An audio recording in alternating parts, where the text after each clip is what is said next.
ഇത് നമ്മൾ ഇറാൻ്റെ പല കാര്യങ്ങളും സംസാരിച്ചിട്ടുണ്ട്. അപ്പോൾ ഇറാനിലെ ഇപ്പോഴത്തെ അവസ്ഥ നമുക്കറിയാം, വളരെ ഒരു സാമ്പത്തിക പ്രതിസന്ധി നേരിടുന്ന ഒരു സമയമാണ്.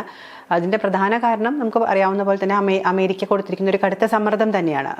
എണ്ണ വ്യാപാരത്തിൻ്റെ കാര്യത്തിലായാലും അതുപോലെ തന്നെ ബാങ്കിങ് മേഖലയിലായാലും കൊടുത്തിരിക്കുന്ന ആ ഒരു സമ്മർദ്ദത്തിൻ്റെ ഫലമായിട്ടാണ് ഇത്തരത്തിൽ വ്യാപാരികൾ തെരുവിലേക്ക് ഇറങ്ങാനും അത് പിന്നീട് യുവാക്കൾ ഏറ്റെടുക്കാനും ഇപ്പോൾ ഒരു ജൻസി പ്രക്ഷോഭത്തിൻ്റെ മാതൃകയിലേക്കൊക്കെ പൊതുജനങ്ങൾ അത് ഏറ്റെടുത്ത് ഇപ്പോൾ പോകുന്നൊരവസ്ഥയാണ്.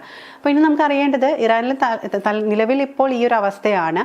ഇനി ഈ ഒരു അവസരം നന്നായിട്ട് യൂട്ടിലൈസ് ചെയ്യാൻ അമേരിക്ക ശ്രമിക്കുന്നുണ്ട്. ഇത്തരത്തിൽ ഇനി പ്രക്ഷോഭക്കാർക്ക് നേരെ ഏതെങ്കിലും തരത്തിലുള്ള ഒരു അറ്റാക്ക് അല്ലെങ്കിൽ അത്തരത്തിൽ എന്തെങ്കിലും ഇറാൻ ശ്രമിച്ചു കഴിഞ്ഞാൽ അമേരിക്ക അവർ പറഞ്ഞിരിക്കുന്നത് ലോക്ക്ഡൗൺ ലോഡഡ് എന്നാണ്, അതായത് ആക്രമണത്തിന് സുസജ്ജമാണ് എന്നാണ്. അപ്പോൾ ഇത്തരത്തിൽ ഇങ്ങനത്തെ ഒരു കടുത്ത പ്രതിസന്ധിയിലാണ്, സാമ്പത്തികപരമായിട്ടും അല്ലാത്ത രീതിയിലും വലിയൊരു പ്രതിസന്ധിയിലാണ് ഇറാൻ ഇപ്പോൾ നിൽക്കുന്നത്. ഇനി എന്തായിരിക്കും ഇറാന്റെ ഭാവി? ഇറാൻ എന്തായിരിക്കും ഇതിൽ നിന്നും ചെയ്യാൻ സാധിക്കുക? അതായത് ഇറാൻ രക്ഷപ്പെടുമോ, തിരിച്ചു വരുമോ എന്നുള്ളതാണോ? അത് തന്നെ, അതാണ് എനിക്ക് ചോദിക്കാനുള്ളത്. ഇറാൻ ഇതിൽ നിന്നും രക്ഷപ്പെട്ട് തിരിച്ചു വരാൻ പറ്റുമോ, അല്ലെങ്കിൽ നാശത്തിലേക്കായിരിക്കുമോ ഇറാന്റെ പോക്ക് എന്നാണ് അറിയേണ്ടത്. വിദ്യ, ഇതിൻ്റെ അകത്ത് നമ്മൾ പ്രധാനമായി കാണേണ്ട ഒരു കാര്യമെന്ന് പറഞ്ഞാൽ, ഇപ്പോൾ കേരളത്തിലെ മാധ്യമങ്ങളായാലും നമ്മുടെ ദേശീയ മാധ്യമങ്ങളായാലും ഏറ്റവും അധികം ഇറാൻ വിഷയത്തിൽ ആശ്രയിക്കുന്നത് പാശ്ചാത്യ മാധ്യമങ്ങളെയാണ്. അതായത് അമേരിക്കയിൽ ബേസ് ചെയ്തിട്ടുള്ള അല്ലെങ്കിൽ യൂറോപ്യൻ യൂണിയനിൽ ബേസ് ചെയ്തിട്ടുള്ള ഒരുപാട് പ്രധാനപ്പെട്ട മാധ്യമങ്ങളുണ്ട്. ഈ മാധ്യമങ്ങളുടെ അതായത് ചാനൽ നെറ്റ്വർക്കുകൾ, ഈ ചാനൽ നെറ്റ്വർക്കുകളാണ് ഏറ്റവും പ്രധാനമായിട്ട് ഇറാനിൽ നടക്കുന്ന ഈ ആഭ്യന്തര കലാപത്തിൻ്റെ റിപ്പോർട്ടുകൾ നൽകിക്കൊണ്ടിരിക്കുന്നത്. അപ്പോൾ ആ മാധ്യമങ്ങളിൽ തന്നെ വരുന്ന വാർത്തകൾ ഒരു പരിധിവരെ ഇറാൻ തകരുന്നു, ഇറാൻ ഇല്ലാതാകുന്നു, അല്ലെങ്കിൽ ഇറാനിലെ ഇസ്ലാമിക ഭരണം എന്നേക്കുമായി അവസാനിക്കുന്നു എന്ന നിലയിലുള്ളതാണ്. അതിനുള്ള ഏറ്റവും പ്രധാനപ്പെട്ട കാര്യമെന്ന് പറഞ്ഞാൽ ഈ പാശ്ചാത്യ രാജ്യങ്ങളുടെ നിലപാട്, പ്രത്യേകിച്ച് അമേരിക്കയുടെ, ട്രംപിൻ്റെ, ഇസ്രായേലിൻ്റെ ഒക്കെ നിലപാട് എന്ന് പറയുന്നത് ഇറാൻ തകരണം, അല്ലെങ്കിൽ ഇറാനെ തകർക്കാൻ ഈ ഘട്ടത്തിൽ ചെയ്യാൻ കഴിയുന്നതൊക്കെ അങ്ങ് ചെയ്യുക എന്നുള്ളത് തന്നെയാണ് ഇവരുടെ നിലപാട് എന്നുള്ളത് കൊണ്ട് അത്തരം രാഷ്ട്രീയവുമായി യോജിച്ചു പോകുന്ന അന്താരാഷ്ട്ര മാധ്യമങ്ങൾ എന്ന് പറയുന്ന വിദേശ മാധ്യമങ്ങൾ, പാശ്ചാത്യ മാധ്യമങ്ങൾ എപ്പോഴും ഇറാൻ്റെ തകർച്ച മുന്നിൽ കാണുന്ന വിധത്തിലായിരിക്കും റിപ്പോർട്ടുകൾ പുറത്തുവിടുക.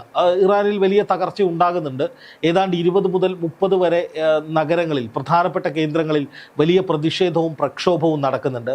സർക്കാർ ഓഫീസുകൾ കയ്യേറാനുള്ള ശ്രമങ്ങൾ നടക്കുന്നുണ്ട്. പോലീസിൻ്റെ സുരക്ഷാ കേന്ദ്രങ്ങൾ, സൈനിക കേന്ദ്രങ്ങൾ തുടങ്ങി സർക്കാരുമായി ചേർന്ന് നിൽക്കുന്ന പ്രദേശങ്ങൾ കൈയടക്കുക എന്ന നിലയിലേക്ക് ഇന്നലെ വൈകിട്ട് വരെ ഈ പറയുന്ന പ്രക്ഷോഭകർ നീങ്ങിയിരുന്നു. പക്ഷേ ഇന്ന് രാവിലെ ആയപ്പോഴേക്കും ഈ കാര്യങ്ങളിലൊക്കെ വലിയ മാറ്റങ്ങൾ ഉണ്ടായിട്ടുണ്ട്. അതായത് ഇറാനിയൻ മാധ്യമങ്ങൾ, അതുപോലെ ടെലഗ്രാഫ് പോലെയുള്ള ചില പത്രങ്ങൾ, അല്ലെങ്കിൽ അന്താരാഷ്ട്ര മാധ്യമങ്ങൾ ഒക്കെ ഇതിൻ്റെ മറുവശം കൂടി റിപ്പോർട്ട് ചെയ്യുന്നുണ്ട്, അൽ ജസീറ ഉൾപ്പെടെ. അതായത് ഒരു വശത്ത് ഇറാൻ തകരുന്നു, ഇറാനിലെ ഖാംനെയി ഭരണം താഴെ വീഴും, ഖാംനെയി ഭരണത്തിന് ഇനി അധിക നാളില്ല, ആയത്തുള്ള അലി ഖാംനെയി ഒളിവിൽ പോയി, മസൂദ് പെഷഷ്കിയാൻ്റെ നേതൃത്വത്തിലുള്ള ഭരണകൂടം എന്ത് ചെയ്യണമെന്നറിയാതെ അവരൊരു ജൻസി കലാപത്തെ നേരിട്ട് തകരാൻ പോവുകയാണ് എന്ന വിധത്തിലുള്ള ഒരു വേർഷൻ വരുമ്പോൾ, അതേപോലെ തന്നെ ഇതിനെ ഈ കലാപത്തെ അതിജീവിക്കാൻ വേണ്ടിയിട്ടുള്ള നീക്കങ്ങൾ എന്തൊക്കെയാണ് എന്ന് വ്യക്തമാക്കുന്ന മറ്റു വേർഷനുകൾ മറ്റു പല മാധ്യമങ്ങളിലും വന്നിട്ടുണ്ട്. അപ്പോൾ നമ്മൾ കാണുമ്പോൾ ഇപ്പോൾ കൃത്യമായി എന്താണ് സംഭവിക്കുന്നതെന്ന് മോണിറ്റർ ചെയ്യുമ്പോൾ ഈ പ്രശ്ന പരിഹാരത്തിനുള്ള തീവ്രമായ നടപടികൾ ഇറാൻ കൈക്കൊണ്ടുകൊണ്ടിരിക്കുകയാണ്. അവിടുത്തെ റിസർവ് ബാങ്ക് ഗവർണറെ രാജിവെപ്പിച്ചു, പുതിയ ആൾ ഭരണത്തിലേറിയിട്ടുണ്ട്. സമരത്തിന് നേതൃത്വം കൊടുക്കുന്ന പല പ്രവിശ്യകളിലെ അല്ലെങ്കിൽ പല മേഖലകളിലെ പ്രധാനപ്പെട്ട നേതാക്കളുമായി അവിടുത്തെ ആഭ്യന്തരമന്ത്രി നേരിട്ട് മുൻകൈയെടുത്ത് സംസാരിക്കുന്നുണ്ട്. അമേരിക്ക ഈ വിഷയത്തിലെടുത്തിരിക്കുന്ന നിലപാടെന്ന് പറഞ്ഞാൽ ഈ ഇറാനെ തകർക്കുക എന്നുള്ളതാണ്. അതായത് ഇറാനിൽ ഒരു പ്രതിഷേധം പൊട്ടിപ്പുറപ്പെടുമ്പോൾ ആ പ്രതിഷേധിക്കുന്നവരെ അടിച്ചമർത്താൻ ഇറാൻ ഭരണകൂടം നീങ്ങും എന്നുള്ള കാര്യം ഉറപ്പാണ്.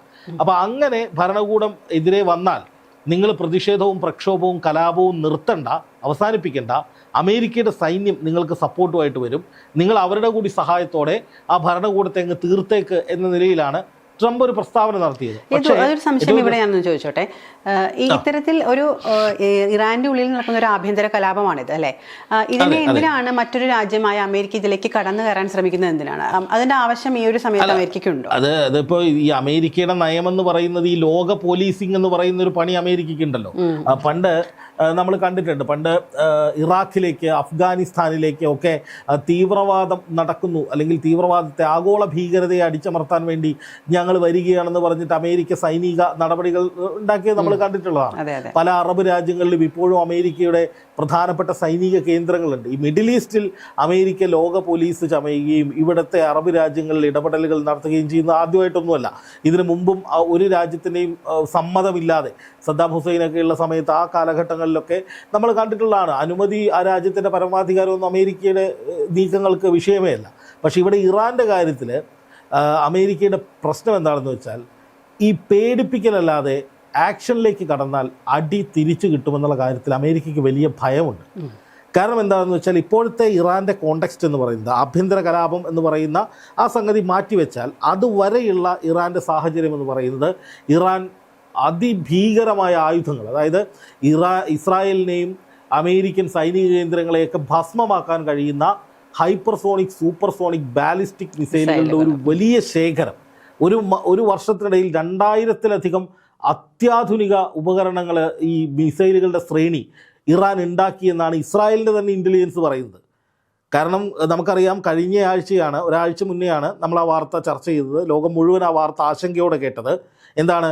ഇസ്രായേൽ പ്രധാനമന്ത്രി ബെഞ്ചമിൻ നെതന്യാഹു അമേരിക്കയിൽ പോകുന്നു, തൻ്റെ 5ാമത്തെ സന്ദർശനം. ഈ 5ാമത്തെ സന്ദർശനത്തിൽ ട്രംപിനോട് നെതന്യാഹു ആവശ്യപ്പെട്ടത് എത്രയും പെട്ടെന്ന് ഇറാൻ്റെ ശക്തി കേന്ദ്രങ്ങൾ തകർക്കണം. ഒന്നുകിൽ ഇറാനെ ഭീഷണിപ്പെടുത്തി വരുതിയിലാക്കണം, അല്ല എന്നുണ്ടെങ്കിൽ ഈ ഇറാൻ്റെ ശക്തി കേന്ദ്രങ്ങൾ തകർക്കണം. ഒരു വശത്ത് ഇറാൻ ആണവ സമ്പുഷ്ടീകരണം റഷ്യയുടെ സഹായത്തോടെ നിർബാധം തുടരുന്നു.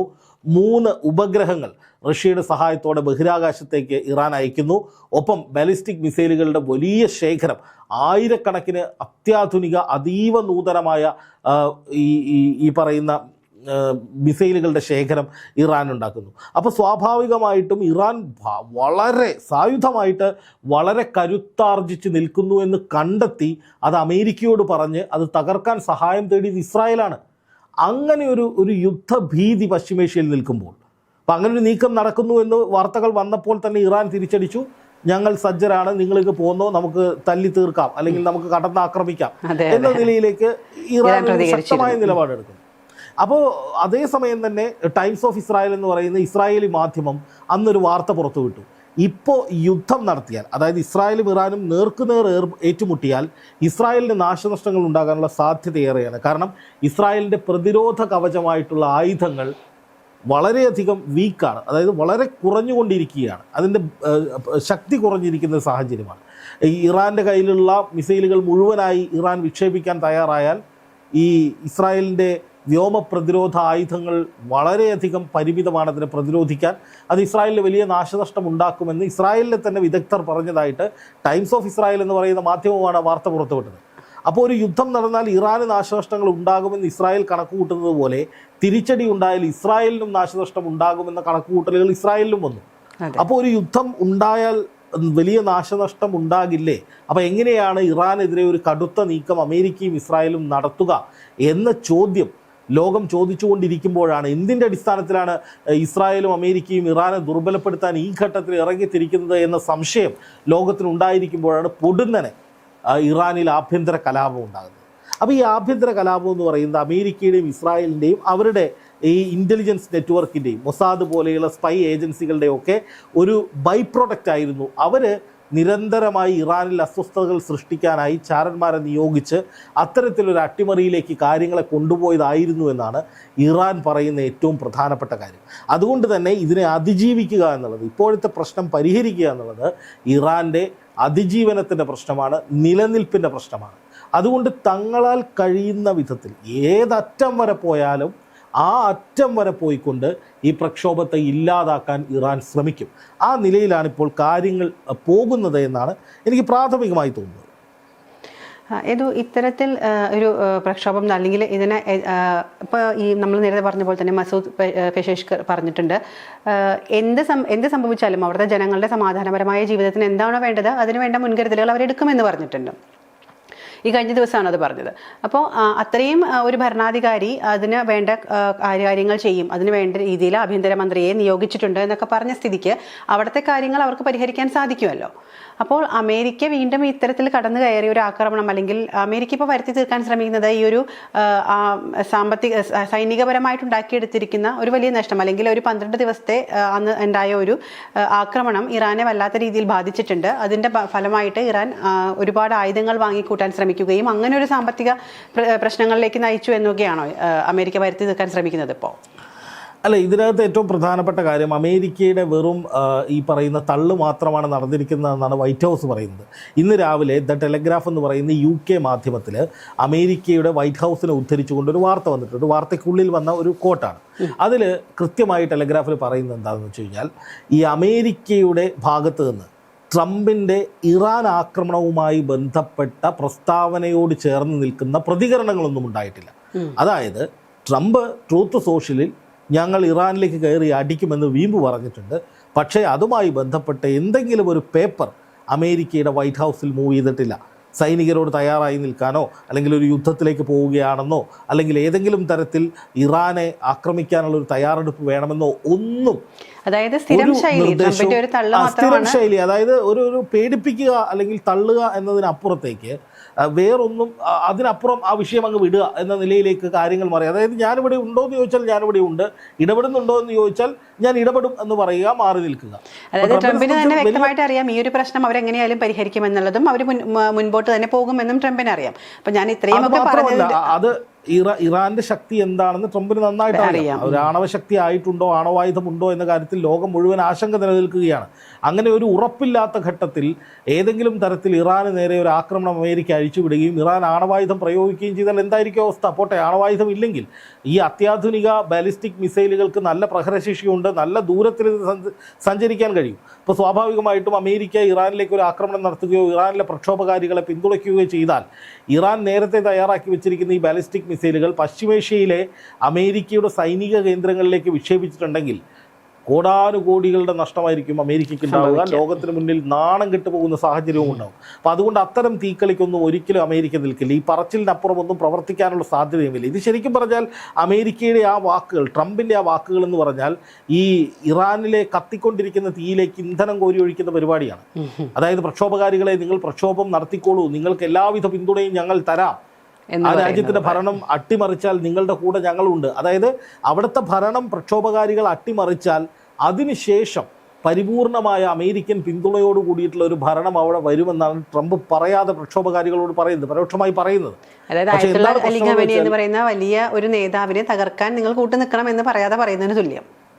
അതാണ് അതിൻ്റെ ഏറ്റവും പ്രധാനപ്പെട്ട കാര്യം. കാരണം 1979 ശേഷം ഇറാൻ്റെ ഇസ്ലാമിക ഭരണമെന്ന് പറയുന്നത് അമേരിക്കയ്ക്കും പാശ്ചാത്യ ശക്തികൾക്കും വലിയ ഭയമുണ്ടാക്കിയിട്ടുള്ള അല്ലെങ്കിൽ വലിയ ബുദ്ധിമുട്ടുകൾ ഉണ്ടാക്കിയിട്ടുള്ള ഒരു ഭരണമാണ്.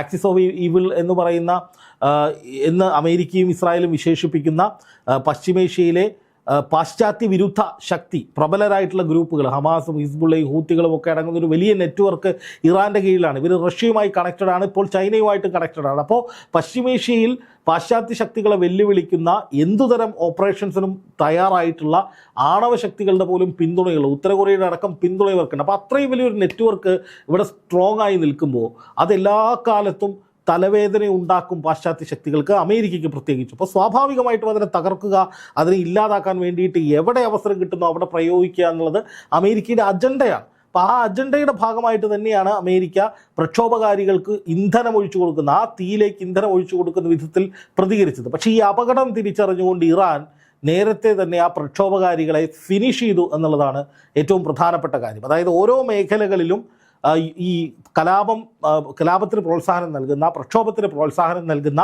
കലാപകാരികളെ, അതിൻ്റെ പ്രധാനപ്പെട്ട നേതാക്കളെ നേരെയുള്ള ഷൂട്ടൗട്ടിലൂടെ വെടിവെച്ച് കൊല്ലുന്ന നിലയിലേക്ക് ഇറാനിൽ കാര്യങ്ങൾ മാറിയിട്ടുണ്ട്. വെള്ളിയാഴ്ച രാത്രി ഇറാനിലെമ്പാടും വലിയ തോതിലുള്ള വെടിവെപ്പുകൾ ഉണ്ടായി എന്നാണ് ടെലഗ്രാഫ് ഉൾപ്പെടെയുള്ള മാധ്യമങ്ങൾ റിപ്പോർട്ട് ചെയ്യുന്നത്. പല ഇൻ്റർനാഷണൽ വാർത്താ ഏജൻസികളും അത് സ്ഥിരീകരിക്കുന്നുണ്ട്. പക്ഷേ മരണസംഖ്യയെക്കുറിച്ച് മാത്രം കൃത്യമായ ഒരു അറിവില്ല, ഔദ്യോഗികമായ സ്ഥിരീകരണം ഇറാനിൽ നിന്ന് വന്നിട്ടുമില്ല. പക്ഷേ അവിടെ വ്യാപകമായ വെടിവെപ്പ് ഉണ്ടാകുന്നുണ്ട്. ആ വെടിവെപ്പ് എന്ന് പറയുന്നത് ട്രംപിനും കൂടിയുള്ള ഒരു കൃത്യമായ മറുപടിയാണ്. അതായത് ട്രംപ് പറഞ്ഞത് ഇറാൻ ഭരണകൂടം പ്രക്ഷോഭകാരികളെ വെടിവെച്ചാൽ ഞങ്ങൾ കയറി ഇടപെടുമെന്നാണ്. അങ്ങനെയാണെങ്കിൽ അതൊന്ന് കാണട്ടെ എന്ന മട്ടിൽ ട്രംപിനെ വെല്ലുവിളിച്ചുകൊണ്ട് തന്നെയാണ് ഇപ്പോൾ ഇറാൻ ഓരോ നടപടികളും നീക്കിക്കൊണ്ടിരിക്കുന്നത്. അതിൻ്റെ അർത്ഥമെന്ന് പറയുന്നത് ഈ പ്രക്ഷോഭത്തെ നിയന്ത്രിക്കാൻ തങ്ങൾക്ക് കഴിയുമെന്ന ആത്മവിശ്വാസം ഇറാനുണ്ട്. 2, ഈ പ്രക്ഷോഭകാരികൾക്കൊപ്പം നിന്ന് അമേരിക്കയല്ല ആര് വന്നാലും അവരെ തിരിച്ചോടിക്കാനുള്ള എല്ലാ സജ്ജീകരണങ്ങളും തങ്ങളുടെ പക്കലുണ്ട് എന്ന ധൈര്യം ഇറാനുണ്ട്. അതോടൊപ്പം തന്നെ ഏതെങ്കിലും തരത്തിൽ ഈ ഘട്ടത്തിൽ ഒരു യുദ്ധം ഉണ്ടാവുകയാണെങ്കിൽ, അതായത് ഇറാനിലെ ആഭ്യന്തര സുരക്ഷ പ്രതിസന്ധിയിലായിരിക്കുമ്പോൾ, ഇറാൻ ദുർബലമായിരിക്കുമ്പോൾ വേണമെങ്കിൽ ഇസ്രായേലിന് നേരത്തെ പറഞ്ഞതുപോലുള്ള ഏതെങ്കിലും ആക്രമണങ്ങളിലേക്ക് കടക്കാം. അങ്ങനെ വന്നാലും അതിനെയും തിരിച്ചടിക്കാനുള്ള സന്നാഹങ്ങൾ സജ്ജമാണ് എന്ന് ഉറപ്പ് വരുത്തി തന്നെയാണ് ഇറാൻ്റെ ഭരണകൂടമുള്ളത്. ഇറാനെ സംബന്ധിച്ച് ഈ സാമ്പത്തിക പ്രതിസന്ധി, അതുമായി ബന്ധപ്പെട്ട വിഷയങ്ങൾ പരിഹരിക്കുക എന്നുള്ളത് അത്ര വലിയ പ്രശ്നമല്ല എന്നാണ് ഇറാൻ്റെ പ്രസിഡന്റ് പറഞ്ഞത്. അധികം വൈകാതെ തന്നെ അത് നിയന്ത്രണ വിധേയമാക്കാൻ കഴിയും. അതിനു വേണ്ടിയിട്ടുള്ള നടപടികൾ സ്വീകരിക്കുകയാണെന്നാണ് പറയുന്നത്. പിന്നെ ഇറാൻ നേരിടുന്നത് ഭക്ഷ്യക്ഷാമവും ജലക്ഷാമവുമാണ്. അത് പ്രകൃതിദത്തമായ പ്രശ്നങ്ങളെ തുടർന്നുണ്ടാകുന്നതാണ്. അതിന് എങ്ങനെ പരിഹാരം കാണാം എന്നുള്ളത് സംബന്ധിച്ചാണ്. അതായത് മറ്റ് രാജ്യങ്ങളിൽ നിന്നുള്ള ഇറക്കുമതി ഇറാന് സാധ്യമായിട്ടുള്ള ഒരു സാഹചര്യമില്ല. കാരണം അമേരിക്ക ഉൾപ്പെടെ വലിയ ഉപരോധങ്ങൾ അന്താരാഷ്ട്ര ഏജൻസികളടക്കം ഏർപ്പെടുത്തിയിട്ടുള്ളത് കൊണ്ട് അതിനെ എങ്ങനെ അതിജീവിക്കുമെന്നുള്ളതാണ് ഇറാൻ്റെ പ്രശ്നം. അല്ലാതെ ഈ ആഭ്യന്തര പ്രക്ഷോഭം, ആഭ്യന്തര കലാപം, അത് ഇറാൻ്റെ ഭാഷയിൽ, ഇറാൻ്റെ വ്യൂ പോയിന്റിൽ അതൊരു വലിയ പ്രശ്നമാണ് എന്നവർ തിരിച്ചറിയുന്നുണ്ടെങ്കിലും അത് ഒരിക്കലും പരിഹരിക്കാൻ കഴിയാത്തൊരു പ്രശ്നമാണെന്ന് അവർ പറയുന്നില്ല. അതുകൊണ്ട് തന്നെ ഇറാൻ്റെ കോൺഫിഡൻസ് വെച്ചിട്ട് അവർ ഇപ്പോൾ നീങ്ങുന്ന നീക്കം കണ്ടിട്ട് തോന്നുന്നത്, ആത്മവിശ്വാസം കാണുമ്പോൾ തോന്നുന്നത് അധികം വൈകാതെ ഈ പ്രക്ഷോഭത്തെ പിടിച്ചു കെട്ടാൻ അവർക്ക് സാധിക്കുമെന്നാണ്. ഇതിനു മുമ്പ് 2022 ഏതാണ്ട് 2 വർഷക്കാലത്തോളം നീണ്ടുനിന്നൊരു വലിയ പ്രക്ഷോഭം ഇറാനിൽ ഉണ്ടായിട്ടുണ്ട്. ഒരു യുവതി പർദ്ദ ശരിക്ക് ധരിച്ചില്ല, ഹിജാബ് ശരിക്ക് ധരിച്ചില്ല എന്ന് പറഞ്ഞിട്ട് ഈ പറയുന്ന ഒരു ചെറിയ പെൺകുട്ടി പോലീസ് കസ്റ്റഡിയിൽ വെച്ച് മരിച്ചൊരു സംഭവം ഉണ്ടായത്. സദാചാര പോലീസ് ക്രൂരമായി കൊലപ്പെടുത്തിയ ശേഷം ഇറാനിൽ സ്ത്രീകൾ തെരുവിലിറങ്ങി അവിടുത്തെ ഇസ്ലാമിക ഭരണകൂടത്തിനെതിരെ വലിയ വെല്ലുവിളികൾ നടത്തി. അതിനുശേഷം ആ ഭരണകൂടം ഇപ്പം താഴെ വീഴുമെന്ന നിലയിൽ പാശ്ചാത്യ മാധ്യമങ്ങളൊക്കെ വലിയ പ്രചാരണങ്ങൾ നടത്തി. അങ്ങനെ ഒരു 2 വർഷക്കാലത്തോളം വലിയ പ്രക്ഷോഭവും കോലാഹലമായിരുന്നു. പക്ഷേ അതിനെ അടിച്ചമർത്തി, അല്ലെങ്കിൽ അതിനെ ഒരു പ്രക്ഷോഭത്തെ പൂർണ്ണമായും ഇല്ലാതാക്കി വീണ്ടും ആയത്തുള്ള അലി ഖംനയും സംഘവും, അല്ലെങ്കിൽ ഇപ്പോൾ നിലനിൽക്കുന്ന ഭരണകൂടം പവറിലേക്ക് വന്നു. അതിനുശേഷമാണ് അമേരിക്കയ്ക്ക് നേരെയും ഇസ്രായേലിന് നേരെയും ഒക്കെ നേർക്കുനേരെയുള്ള യുദ്ധങ്ങൾ നടക്കുന്നത്. അപ്പോൾ ആ ഘട്ടങ്ങളിലൊക്കെയും ഇറാൻ പിടിച്ചു നിൽക്കുന്നുണ്ട്, പ്രതിരോധിക്കുന്നുണ്ട്, തിരിച്ചടിക്കുന്നുണ്ട്. അപ്പോൾ ഇതിനു മുമ്പ് ഇത്തരം പ്രക്ഷോഭങ്ങൾ ഉണ്ടായപ്പോഴും ഇറാൻ തകർന്നിട്ടില്ല. ഈ പ്രക്ഷോഭം നേരത്തെ തന്നെ അടിച്ചമർത്താനോ പിടിച്ചു കെട്ടാനോ ഉള്ള നീക്കങ്ങൾ വിജയകരമാകുമെന്ന പ്രതീക്ഷയിലാണ് ഇറാനുള്ളത്. അതുകൊണ്ട് തന്നെ പാശ്ചാത്യ മാധ്യമങ്ങൾ പറയുന്നത് പൂർണ്ണമായും ഉൾക്കൊള്ളാൻ കഴിയുന്ന സാഹചര്യമില്ല. പ്രശ്നങ്ങളുണ്ട് എന്നുള്ളത് വാസ്തവമാണ്. പക്ഷേ അതോടുകൂടി ഇറാൻ അവസാനിക്കുന്നു, ഇറാൻ്റെ ഭരണാധികാരികൾ മാറുന്നു, അവർ കൊല്ലപ്പെട്ട് പുതിയ ഭരണാധികാരികൾ അമേരിക്കയുടെ പിന്തുണയോടുകൂടി വരുന്നു എന്നൊന്നും പറയാനുള്ള സാഹചര്യം ഇപ്പോഴായിട്ടില്ല എന്നാണ് എനിക്ക് തോന്നുന്നത്.